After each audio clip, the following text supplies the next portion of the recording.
APJ Abdul Kalam.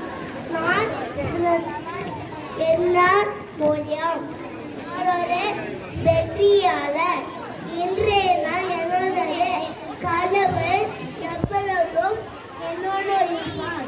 முதல் முறை நான் அது கனவு இரண்டு முறை வந்தால் ஆசை கனவு வந்தால் அது லட்சியம். அதுக்காக காத்திருக்காது.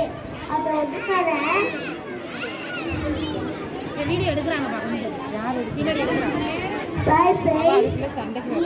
ஏற்படுத்திக்கொள்.